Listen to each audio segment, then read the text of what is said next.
مرحبا بكم جميعا وحياكم الله في هذه الورشة التفاعلية. سعداء جدا بمشاركتكم في برنامجنا التدريبي الذي ننظمه في هيئة أبو ظبي للطفولة المبكرة بالتعاون مع شركائنا. نسعى في هيئة أبو ظبي للطفولة المبكرة إلى دعم مسيرة التنمية الشاملة للأطفال وتعزيز رفاهيتهم منذ فترة الحمل وحتى سن الثامنة، وضمان نموهم في بيئة داعمة وآمنة وتعزز وصولهم لموارد وأدوات إبداعية ومبتكرة، وحصولهم على خدمات متكاملة وذات جودة عالية تساهم في تطوير مهاراتهم وتحسين قدراتهم. لذلك نحن حريصين على تمكين شركائنا وتعزيز قدراتهم لدعم التنمية الشاملة للطفل. هذا البرنامج تم تصميمه خصيصا للعاملين في قطاع التعليم المبكر والحضانات بهدف إثراء خبراتكم وتنمية مهاراتكم في مجالات الطفولة المبكرة وصولا لتحسين جودة التعليم وتحقيق رفاهية أحبتنا الأطفال من خلال التركيز على 4 مجالات رئيسية هي الصحة والتغذية، حماية الطفل، الدعم الأسري، إلى جانب الرعاية والتعليم المبكرين. نتمنى لكم مشاركة ممتعة ومفيدة ومداخلات ثرية وقيمة، ونتطلع للالتقاء بكم مجددا في برامجنا المستقبلية. نشكركم مرة أخرى على حضوركم ومشاركتكم، ونثمن لكم جهودكم في تنمية ورعاية أحبتنا الأطفال. Good evening, Rafi. How are you? Good. Good. Can I jump on? Yep. Yes. It's all yours. Oh, mine. Perfect. So good evening, everyone. Just a quick mention. My name is Shamila. I've been in early years education for just over 20 years in Dubai. Been in Dubai for just over 20 years as well. So I'm really pleased to be here today to speak about STEM, talk about the concepts behind STEM, and maybe give you some inclination and insight into how you can incorporate STEM into your classroom. Before I start, just a few notes. You've all been placed on mute to ensure that there's no interference or background noise while the presentation is taking place. This basically is to ensure that there's a clear listening experience for you all.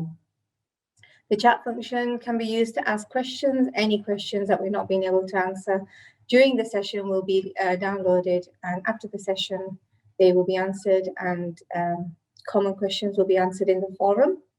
The forum is a place where you can go after the session to discuss and ask questions, and the forum will be accessed here on www.kinderly.ae/forum.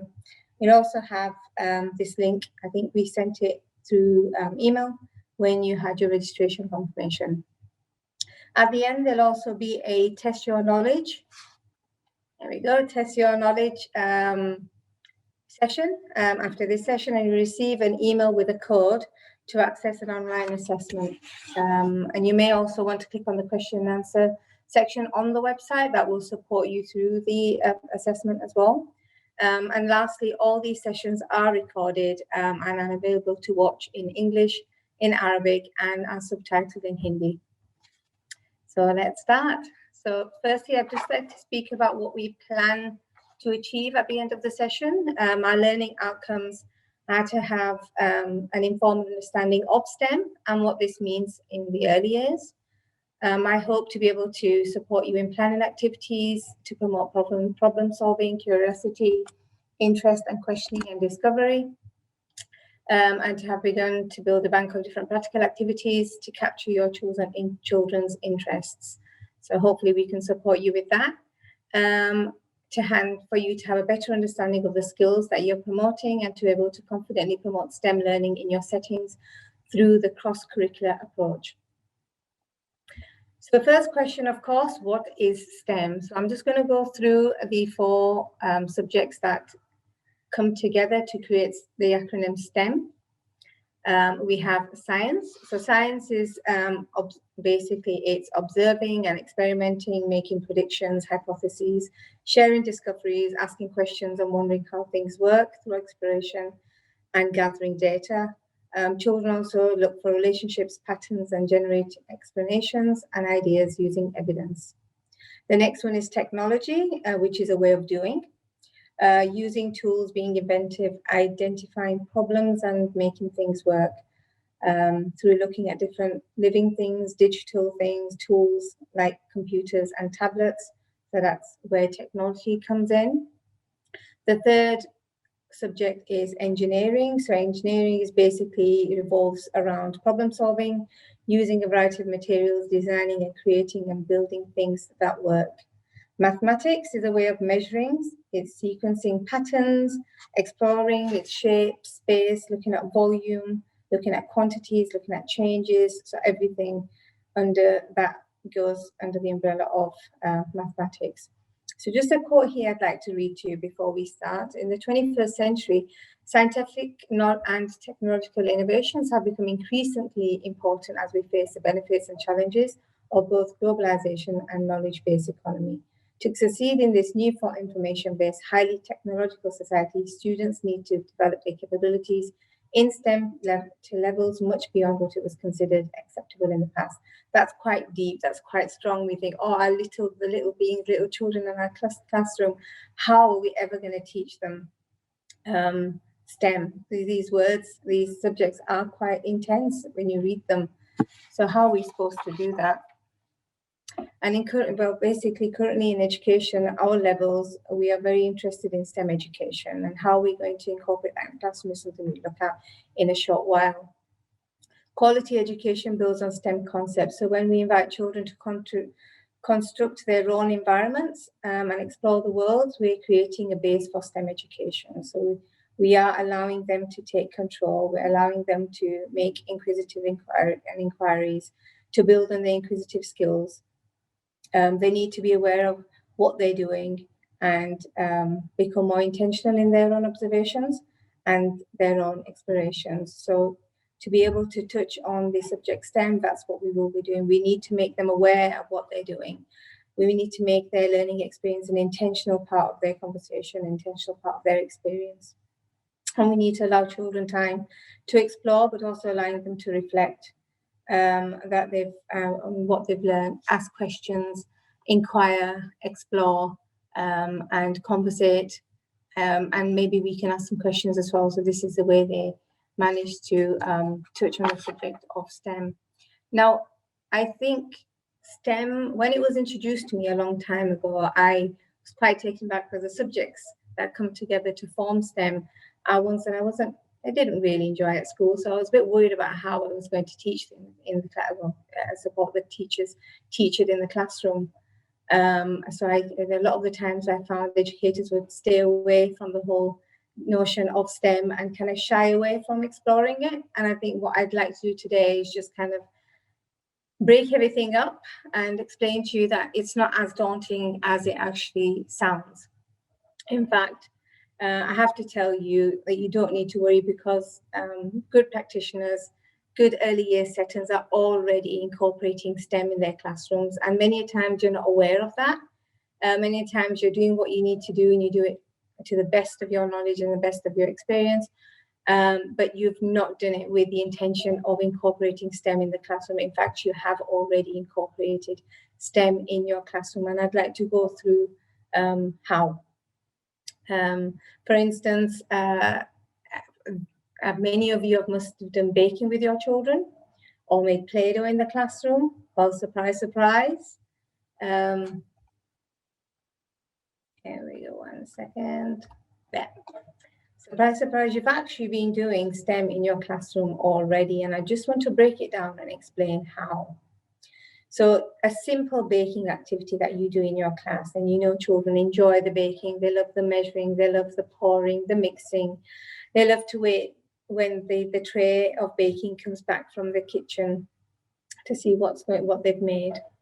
So if I break it down now for you, the measuring, the adding, the flour, measuring the flour, adding the oil, measuring the water, this is all maths. So you have already been incorporating one of the subjects in the classroom. You've been measuring capacity, you've been looking at volume. Adding ingredients one by one, that's maths. So again, you've incorporated STEM into your classroom. Numbers, counting, weighing.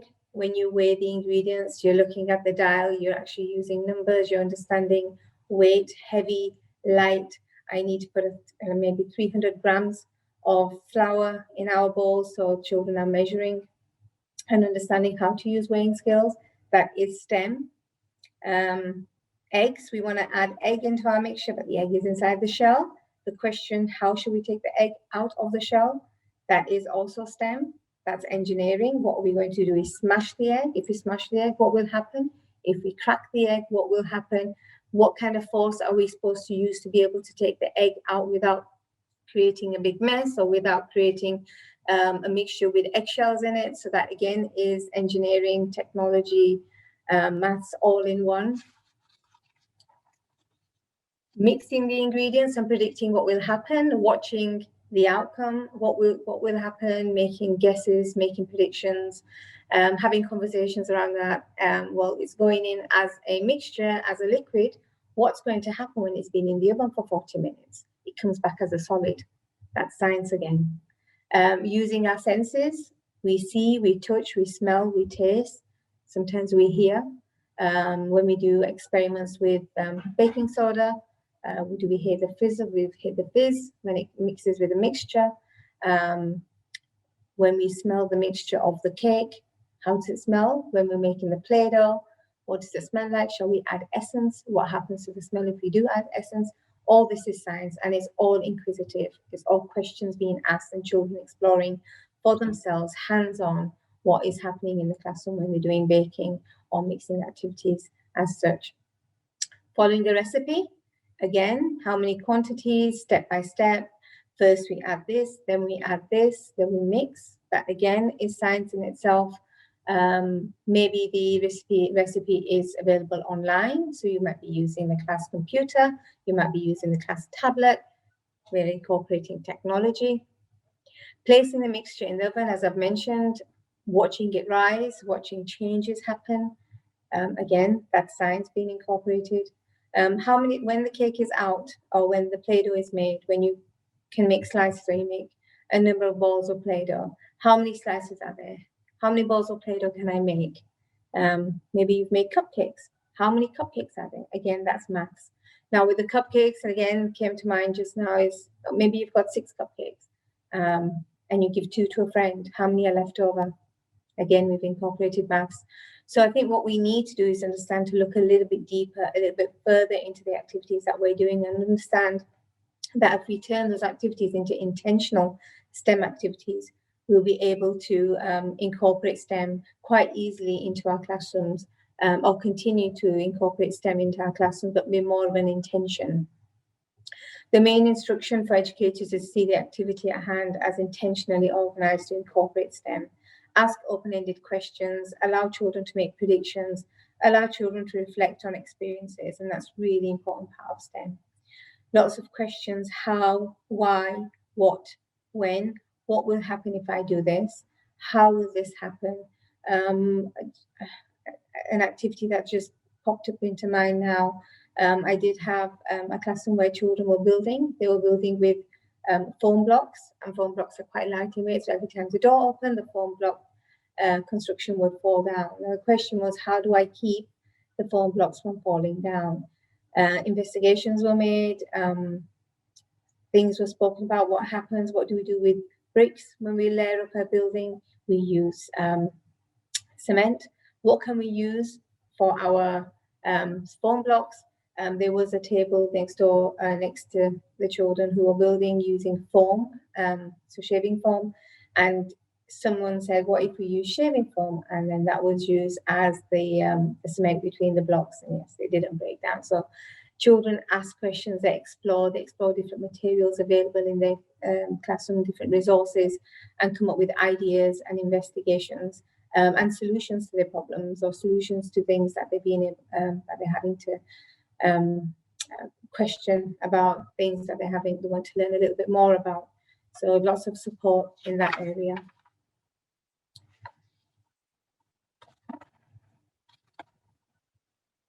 Pouring and filling activities. If we're in the classroom and we have rice, we can have lentils, we have water, sand, and if there's funnels, there's measuring cups, there's spoons, we're pouring, filling. These are just activities that you would have had in your classroom ready and set up for children, but most of the time you would not have actually linked it to having STEM in your classroom. So please be proud that you actually are already incorporating STEM in your class, in all the areas of learning that you have in your classroom. Again, we've already touched on construction play to support engineering, counting petals, stones, building a cubby, a den, all this is STEM. Do you have a light table in your classroom? Do you allow children to explore with mirrors?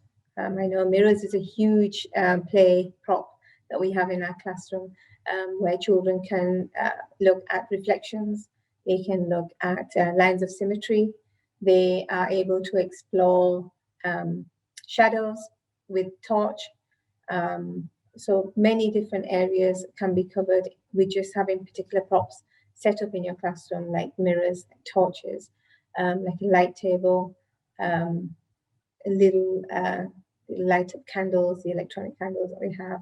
So if you allow resources to be available in your classroom that might ignite a scientific, a technological, an engineering, or a mathematical mind, have them available and just watch the magic take place. Children will explore, children will bring those items together and construct different things. They will ask you questions, you're able to ask them questions, and that will readily support you having STEM available in your classroom. Many times STEM occurs naturally within a quality early years classroom settings with open-ended opportunities and resources. So I'll come back to the last slide. So again, we have loose parts play.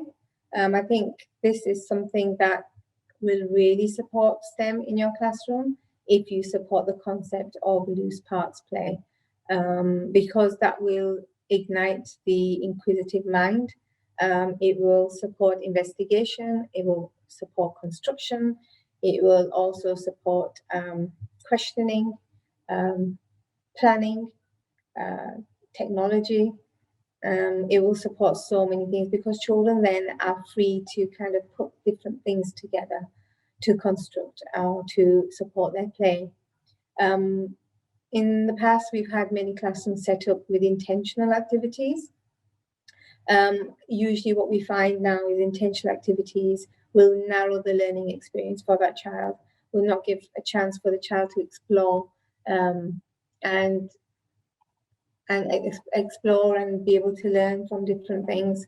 We've actually narrowed down their learning experience and just kind of limited what they're able to learn and what they're able to do. So we need to support their little minds. We need to be able to give them and present them with opportunities to widen their learning experience.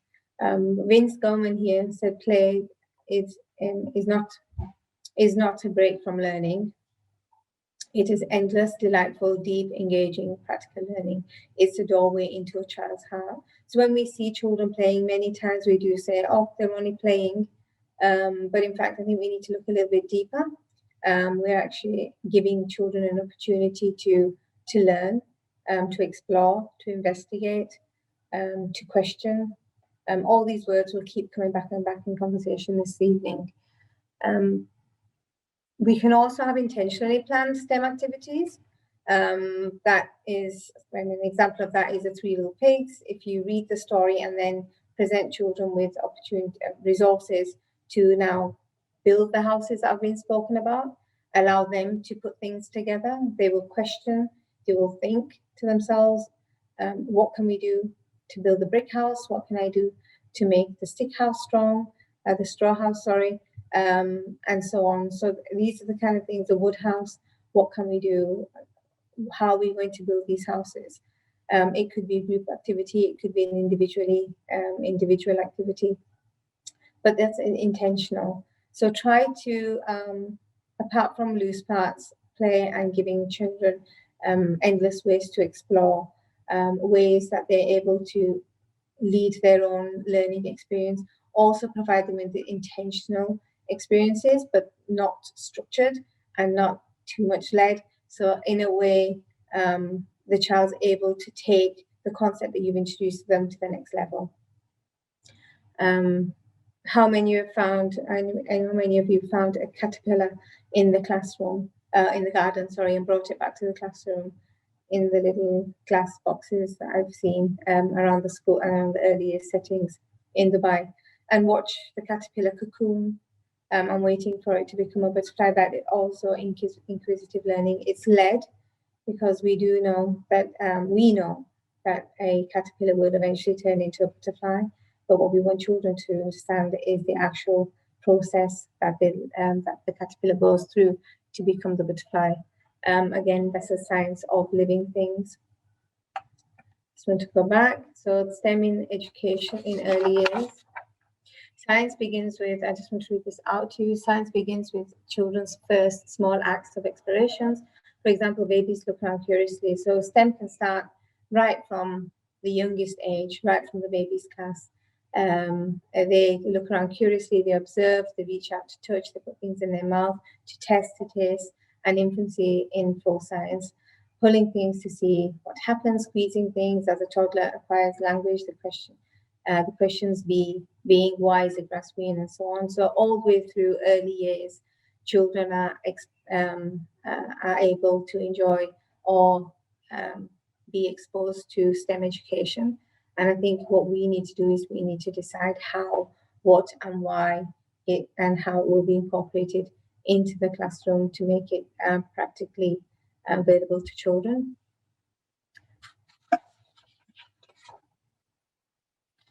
So effective learning and STEM. To move my thing. The most effective learning involves other people, objects, ideas, events that engage and involve children for sustained periods. It begins with hands-on concrete activities and is linked with first-hand experiences. Children's mental and physical involvement with their learning. We want them to be there, we want them to be present, we want them to be physically involved, as well as emotionally and mentally involved. So we want them to have a full holistic experience when it comes to their STEM learning. We want children to be empowered. We want them to have the ability to make decisions, to make predictions, and to reflect on their predictions. We want practitioners to plan for personalized learning. So when you are planning for these activities, do also keep in mind the interest of the child, that the child is unique, and the child will, each child will pick up on different cues and enjoy different activities because they do have a personalized interest.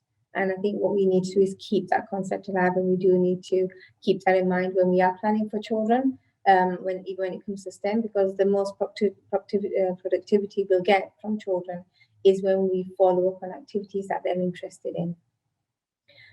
Children's dispositions to be a good learner. So we need to create an environment where children are wanting to learn, they're willing to learn, they're willing to explore all the different concepts of STEM to become good and efficient learners.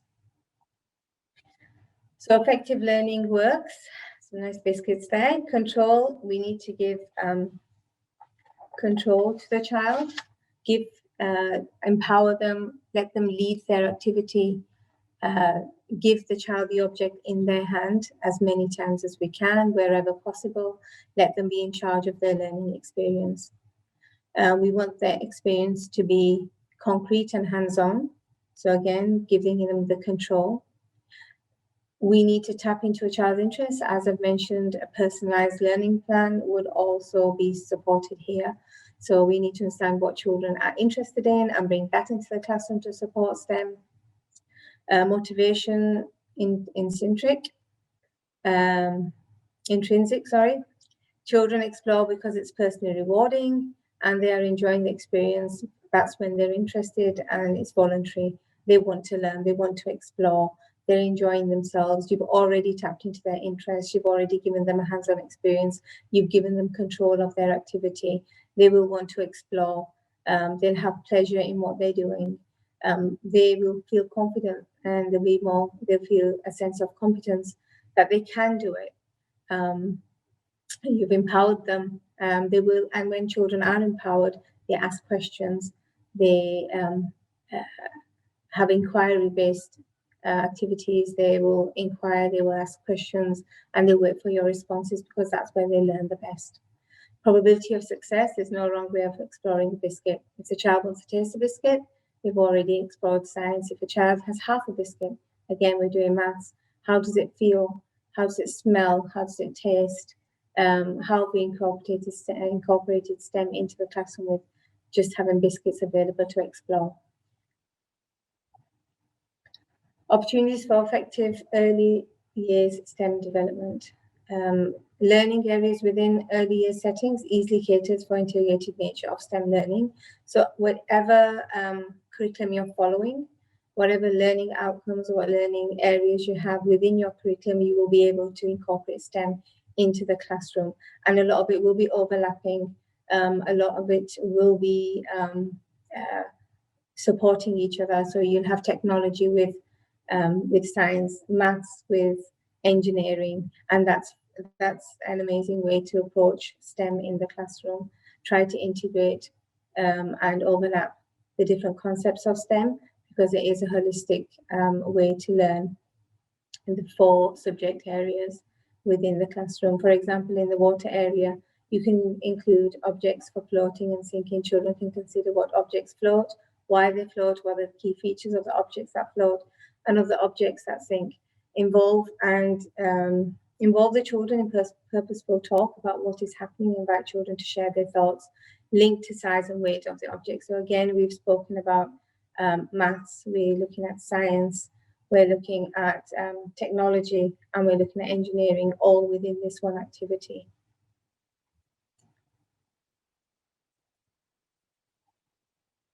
There's some more activities here where we're able to capture children's natural curiosity, and these activities will also lead us towards incorporating STEM in the classroom.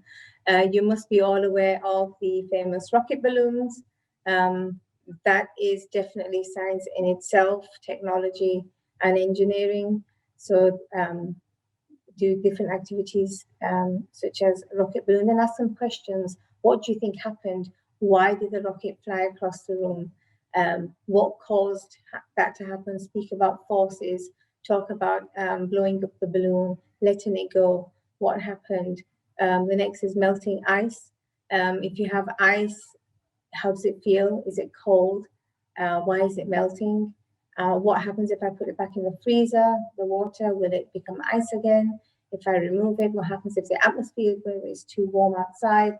Will the melting occur faster?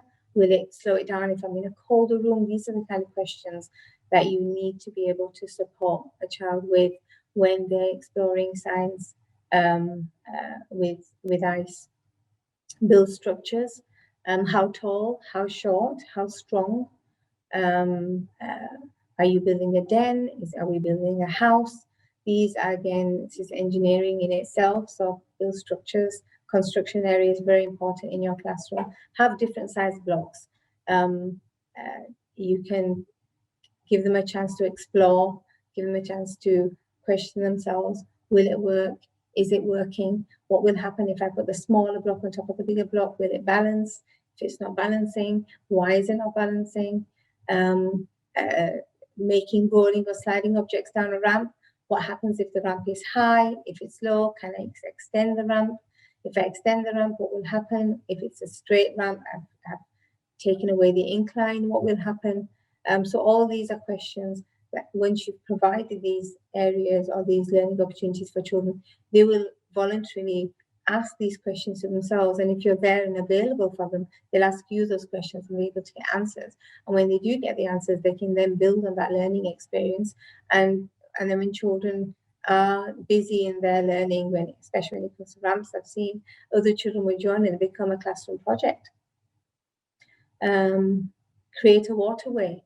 What will happen? How do we do it? Is it a narrow waterway? Can we build it into, if I widen the waterway, what will happen? If I narrow it again, what will happen? If I incline this waterway, what will happen? These are the kind of questions that you can ask in your classroom. Now, a lot of these questions, a lot of these activities are already present in your classroom at the moment. What we need to do now is we need to steer them towards STEM learning. So intentional STEM learning, intentional support, and by intention, I mean creating an environment where children would question and understand, and then question and understand again, and then inquire and try and retry. Making shakers. If we put rice into a bottle and put the lid on, if we shake, what happens? If we put more rice inside the box, what happens to the sound? If we only put one grain of rice into the shaker, what will happen to the sound? So these are all questions that we will ask children, and children will also ask and inquire. Do liquids have their own shape? If I use a long bottle, if I use a short bottle, if I use a wide bottle, if I put water into a balloon, what happens? So these are all questions, again, that children will be asking. Learning in pairs, in a group and independently. What happens when we work in larger groups? What happens if we work independently, and if I work with one more person? These are all experiences that children will learn from independent learning and working as a team. I want to play this video for you, so I think I have to stop screen sharing, Rafi, is that right? And then, so I'm going to stop sharing my, stop sharing the screen, and I go on to, what's the next thing I do? Click on the link, Um, the presentation. There again. Oh. Can you see that? Is that No, you have to stop sharing this presentation and then share the screen with the video. So I have to open up my desktop? That's what you said, right? Yes. Yes. Okay. It should be in your Chrome, Google Chrome. Okay. And then we share the video.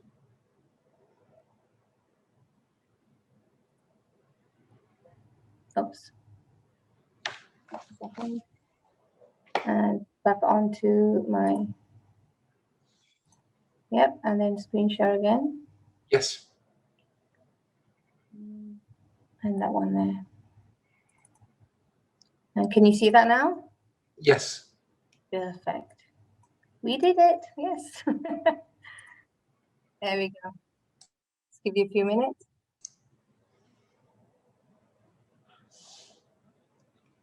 No, there is no audio. There's no audio.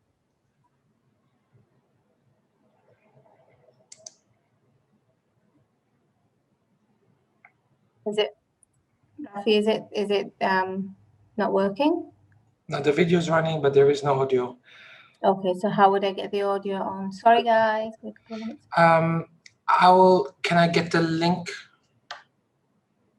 Can I? It's fine. We can go on with the presentation and then we'll show this video towards the end. Okay, not a problem. So I'll stop sharing my screen again.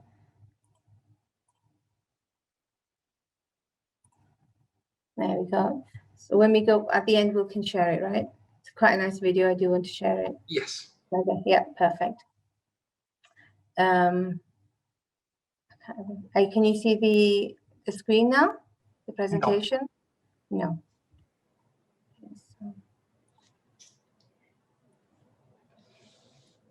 Can you see? Yeah, there we are.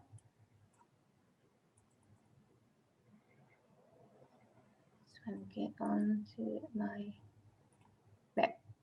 And there we go. You can see it now, right? Yes. I can see myself now. Perfect. So we'll cross by that slide and we'll come back to it at the end. I just want to talk about scientific inquiry, and that's something actually following on from the video, but once you watch the video, you'll know how it links on to the next slide. So when we are in the classroom with our children and we are engaging in STEM activities, we need to incorporate the following concepts into the classroom with the children. So scientific inquiry, investigation, exploration, open-ended conversations, repeatability, open-mindedness, observation, classification, and sorting. These are just some of the things that we need to keep in mind when we are engaging in STEM activities in the classroom.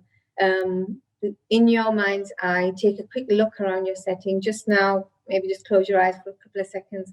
Have a think about your classroom. Where do you find elements of scientific inquiry in your classroom?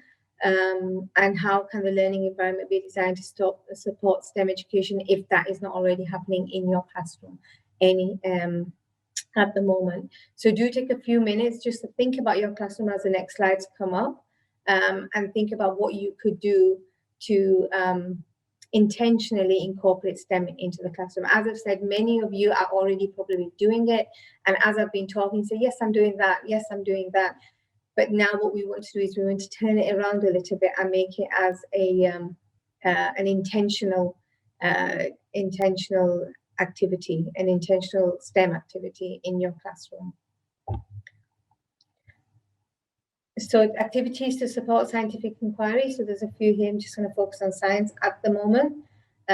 We can explore living things. I did mention the cocoon and the butterfly. I know that we do bring in conversations about tadpoles and frogs turning into frogs. When we speak about bugs or mini beasts, we do talk about how ants support each other, teamwork. They bring their food into their little houses. So science about living things is very important to incorporate in the classroom. About animals, again, when we talk about zoo animals, farm animals, wild animals, we speak about their habitats, we speak about what kind of food they eat, what kind of environments they live in, what kind of climates they're adjusted to, what their houses look like. Do they live in a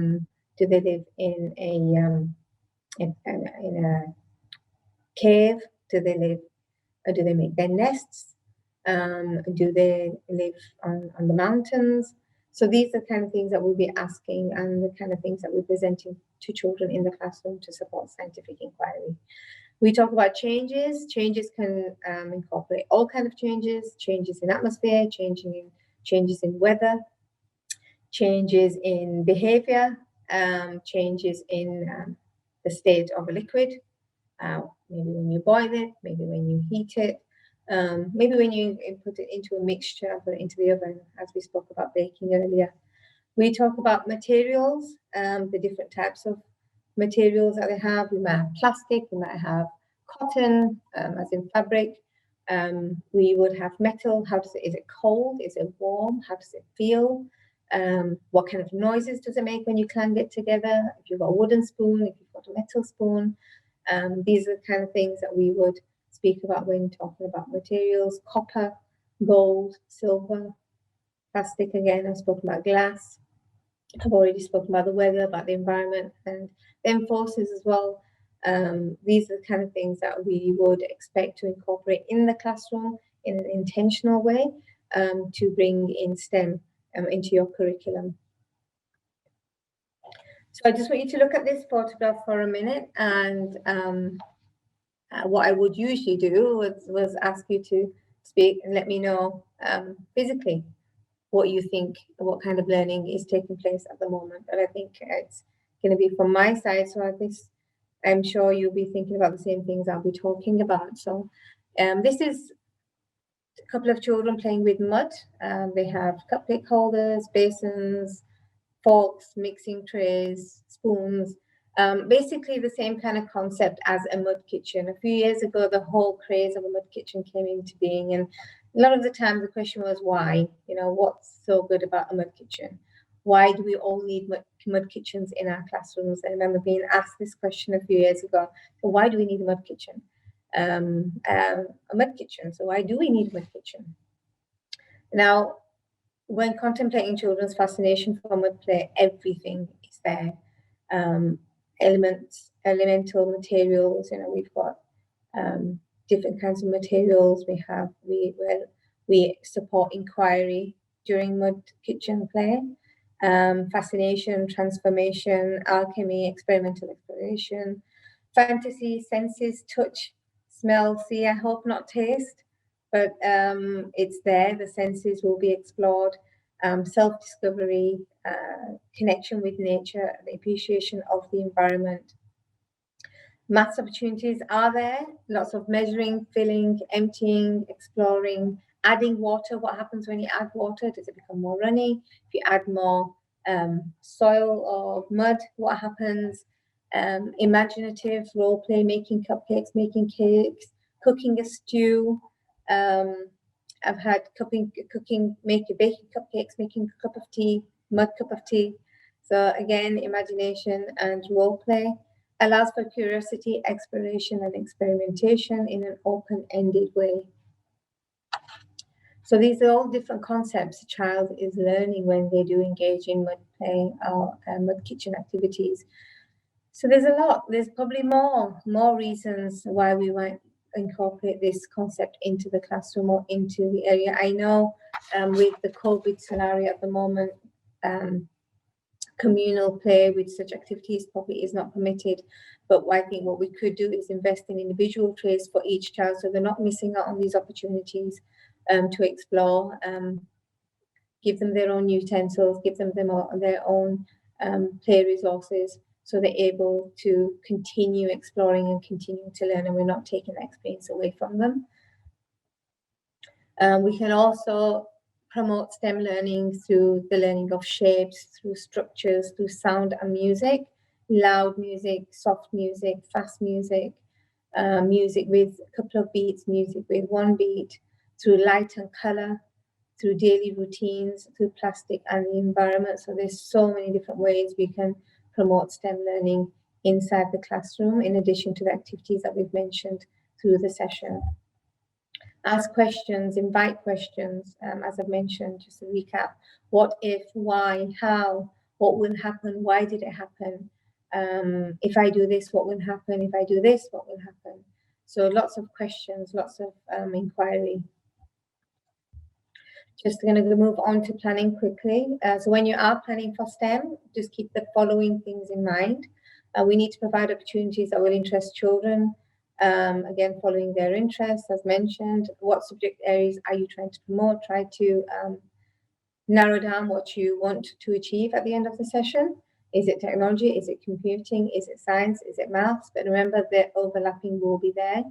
Think about questions that might be asked and be prepared to follow the children's line of inquiry. Think about how children will use their senses, their touch, their taste, their hear, smell, and see. Consider how to promote literacy in STEM subjects, so lots of talking, lots of language. Maybe they want to do their own recipe cards, get them involved in doing their own plan for their construction. Maybe they can make their own images of what they'd like to create. So lots of literacy and engineering activities involved. Think about the environment and opportunities for children to play, move away and return to an area. So have things readily available, stop and play stations, and keep the stations as they are so children can return to that area and continue with their projects. So project work is very important. Consider how provocations can integrate STEM subjects, example, using building blocks to create a structure, maths using 3D shapes, describing shapes, engineering, how they're going to make the structure strong, lots and lots of questions and lots of resources and opportunities. Just quickly going to look at, and I'm going almost time. So reflection, think about learning, think about the learning environment in your own setting, as I mentioned before. Quickly just have your classroom, or if you're a manager or a director, look at the classrooms that are within your setting and consider how your setting currently supports children's engagement in STEM. Are you supporting? I'm sure you are, just not intentional. Are you supporting STEM in the classroom? Do you offer activities and materials that provide children with opportunities to find out how things work, to explore, to solve problems, to design, to collaborate and think critically? Or are your activities quite narrow in their outcome? Are children able to choose what they'd like to play with, like to explore, or have you got things tucked away on high shelves and only bring them up when you feel that the child wants to explore them? So the kind of questions I'd like you to reflect on today. Decide now quickly in your mind, what do you think you'd like to change and develop in your setting to incorporate STEM in your classrooms in an intentional way? What are the changes you'd like to bring into the setup of your classroom? What are the changes you'd like to bring into the resources available in your classroom, or your approach to the children? So how are we going to incorporate all these changes? And if these changes are needed, how soon would you like to do them? And what would you like to do first? Finally, best practice in STEM education. Sorry, I can't see it. Best practice in STEM education includes a focus on critical thinking, collaboration and language and literacy. Intentional educators create purposeful opportunities for children to communicate their ideas through talking and writing, example by collecting data, recording observations, sharing their ideas with others.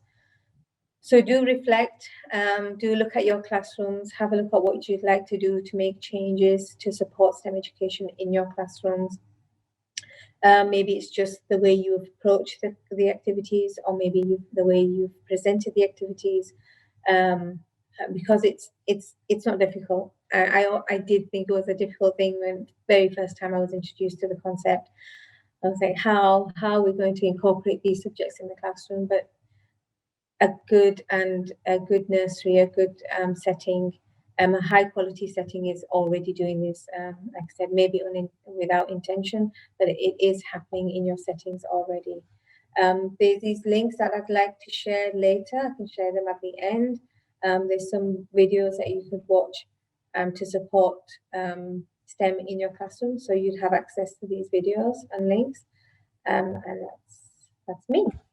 I did want to show the video. I don't know, Rafi, if I've got time to show the video. Yes, we have. And if I have, how would I do it? I will get that sorted. Just give me a minute. Do you need me to send the link to you? No? Okay. All good.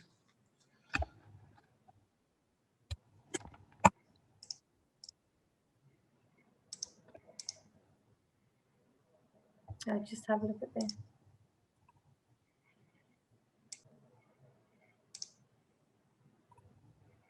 Oh, brilliant, you got it. Peter took a handful of snow and another, and he packed it round and firm, and he put the snowball in his pocket for tomorrow. Well, I have some snow. When I planned for the classroom, I try to think of all the things that would help a kid grow and learn. What happened when the snow melted? What colors we used to make the green?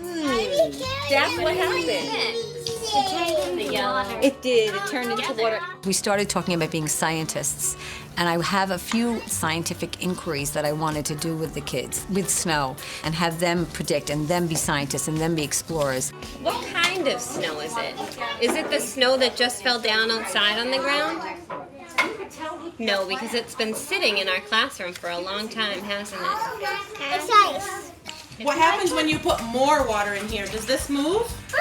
Does it say 3? Yeah. Why do you think it moves? We put water in. I encourage the kids to do hands-on learning by making sure that they have a huge variety of activities that are stimulating and fun. Watch this note. Can I have a pen? Yep. I am always thinking about how I teach for the moment. You have to watch every little thing and take advantage of little things that happen that you weren't expecting.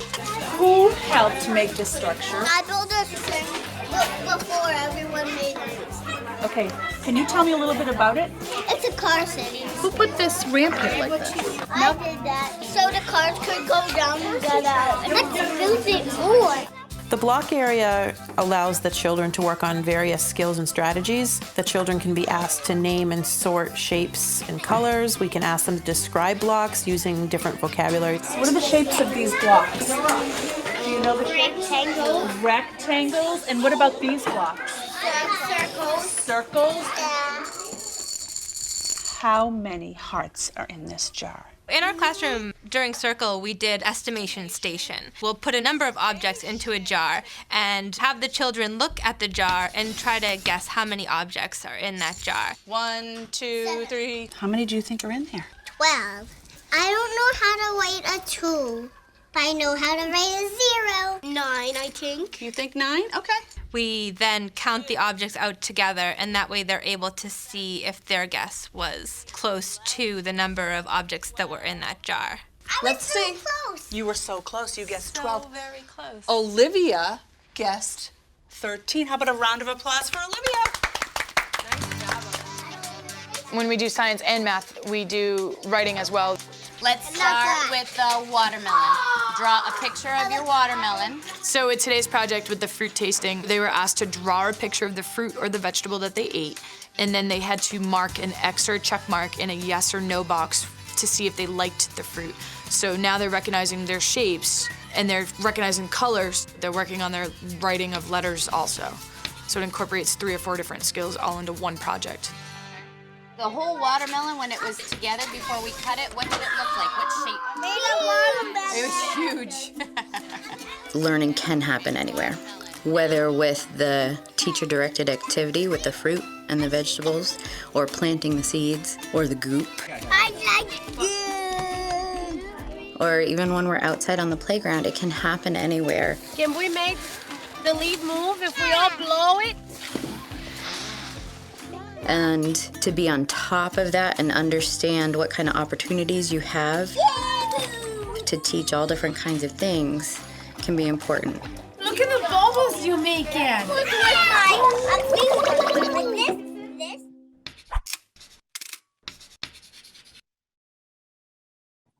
Thank you, Rafi. My pleasure. Now we do have a few questions. Okay. Okay, number 1, yes, we'll be sharing all the links and everything with the presentation on Tuesday when we sent out the emails. Thank you, Anram, for thinking this is useful. Okay, Nicola, how do you get parents involved with STEM opportunities? I think the same thing, if we can actually organize workshops for parents is something that I have in mind for my setting itself, and speak about STEM, because a lot of STEM opportunities are available in the home. We don't need to go out and buy special equipment or special apparatus for that. We can actually incorporate, as you could see in the video that we watched, a lot of it's ice, it's water, it's leaves. So it's, we can educate parents that way so they can incorporate STEM in the classroom as well. And again, once we do that in the class, we can actually speak about it and ask children to mention it to parents as well if they're old enough. So those are the kind of ways I would probably involve parents with STEM opportunities. The next question we have is again from Nicholas. What is your favorite STEM activity that you personally found worked well with even the less confident learners? Math, science, sharing, or social skills? Okay, so for me, I've always enjoyed children in the construction area because the things that they construct, they can construct houses, they construct the tramways, they construct bridges. There's so many things, it's endless. So as I mentioned, having different types of blocks, different kind of materials available in the construction area allows children to kind of explore all the different ways that they construct, so that they can engineer together, make estimates. What we have done in the past, have had clipboards and pens and the workmen's outfits or women's outfits available. So just bring that whole experience to life. So I've always enjoyed the construction area when it comes to STEM activities. Okay, Sarah is asking, would you say that the Montessori system method supports STEM education more than other educational systems?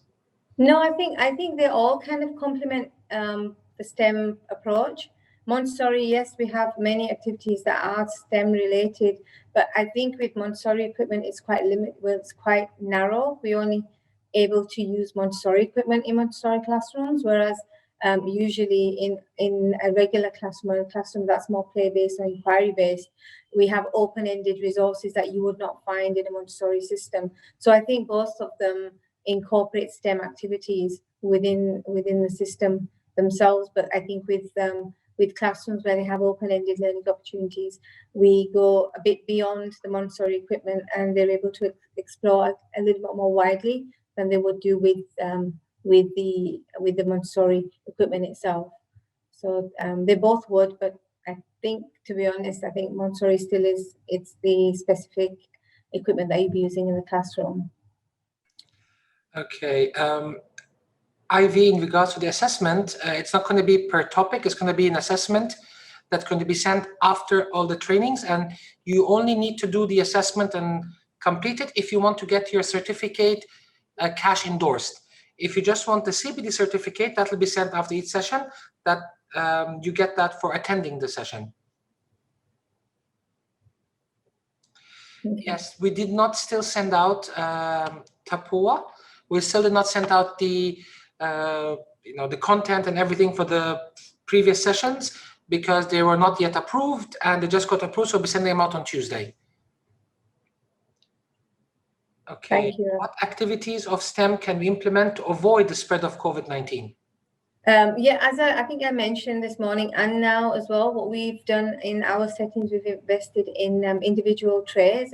We got them from IKEA because we can't engage in communal play when it comes to activities that involve wet things like sand or Play-Doh or water or shaving foam. So I think you'd probably be able to invest in individual trays, individual playstations. We can have at least 2 to 3 children at a station working together. So we can continue with our group work when it comes to construction area, when it comes to role play, when it comes to the arts corner. I think if you're going to do messy play activities, or you're going to support children with activities that work with different materials, then individual trays would be recommended in the pandemic time. I know it's difficult because the children do enjoy playing together, but for the time being at least, I think that's an alternative that we can use. Okay. Test is not based on the CPDs. The certificates themselves are CPD stamped, so that also helps to your 30 hours requirement by your relevant licensing authority. That's why these courses are useful. Okay, I'll repeat the information regarding the certificates. So the certificates come out after each session, in theory, where they are CPD certificates, which means that they go towards helping you achieve your 30 hours professional development requirements set forth by the licensing authority. Now, we have also got approval from CASH to get these certificates CASH endorsed. In case anybody's interested to do that, you can contact us. We will then ask you to complete an assessment, send your CPD certificate with the assessment to CASH. There will be, I think, a CASH endorsement fee set by CASH, and then the certificate gets CASH endorsed. Thank you, Rafi. I think I've just gone through the questions here, Rafi. There's a question based on babies and STEM. Yes. What can we do in the babies class to support STEM activities? I think if you look at the concept of heuristic play and treasure baskets, that's a really good way to incorporate STEM into the classroom. Again, children love playing with blocks. Messy play is huge with babies. So again, with the pandemic, have individual areas for each child when it comes to messy play, paint, construction. Yeah, as I've mentioned, the heuristic baskets and treasure baskets are fantastic ways to incorporate STEM into the classroom for babies. Oh, I think we have time for one more question. Okay. And I think there's a question from Ivy. Most of the STEM activities are mostly supported and holistically encouraged by age 3 and above, since the younger age have limited ways of understanding, mostly primarily. Okay, this answers what you just said. Yeah, I mean, STEM can start from the baby's class upwards. We just need to be aware that a lot of the things we're doing already in class are STEM related. All we need to do is look at it with the STEM eyes and then just continue with our inquisitive learning in the class questions and allow children to ask questions. If they're younger, they might not ask questions, but you can prompt them with their activities.